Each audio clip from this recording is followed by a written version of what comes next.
So this is one of the small bamboo groves close to Sugi's family farm, and it's very similar to the way it would have been 40 or 50 years ago. But in this particular area, there has been a lot of development. And on the one hand, that's been good for the local economy. It means more construction. It means that land values have gone up for the farmers who've already owned property. But it is a double-edged sword, as happens elsewhere, for example, in Canada and the United States. When land values in rural areas go up because of development on the part of city dwellers who either want a sort of weekend home, or because urban centers just spread and sprawl, what happens is sometimes very good farmland gets sold for construction purposes. That's one danger. You lose arable land. And then, of course, there's just a sort of disruption of the natural ecology of the area, which can be hard on wildlife. Because of all this development, they lose space in which to roam, in which to forage for food.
Right behind me is the tea farm that belongs to Sugi's family.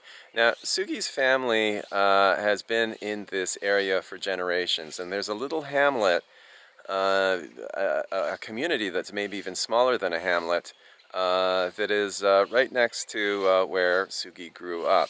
However, a little bit beyond that, around 300 or 400 meters, is the beginning of a valley, a quite beautiful valley that spills down from the Jirisan Mountains, and also was traditionally a farming family community. However, that new area has been taken over in the past 15 or 20 years by increasing numbers of professionals moving in from the city. These are either middle-aged people who want a weekend home, or retired professionals who want a place in the country away from the big city. However, because of the zoning or lack of zoning in the region, there are some factories that have been built there, and a factory was built at the top of that valley just around a year ago. It is absolutely immense. I call it a HADONG Chagongchang, which means car factory. It's there actually, or allegedly, to manufacture organic baby food. And it is so large and well organized that on the one hand, it's ventilation vents and it's various industrial systems, its pipes and so forth, that generate so much ambient noise that it spills out into the valley. The factory has been constructed so that most of that noise does not spill directly into the area where those professionals live, but it kind of beams out over the valley, across the valley to a road on the other side, and it sounds almost like an electric vehicle that's being gunned very loudly and driving just sort of constantly on the road.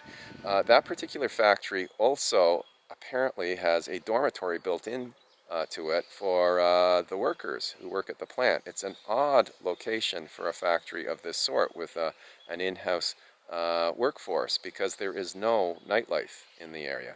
So basically now there are three social classes who live in this very small region. The traditional farming families, the professionals with a bit of money, and this very ambitious industrialist who has decided to locate his large enterprise at the top of this valley, and the workforce that helps keep that whole operation going, and is kind of stuck out here in the country. How those three groups are going to work out some kind of equitable and harmonious social relationship is something that we'll have to wait and see.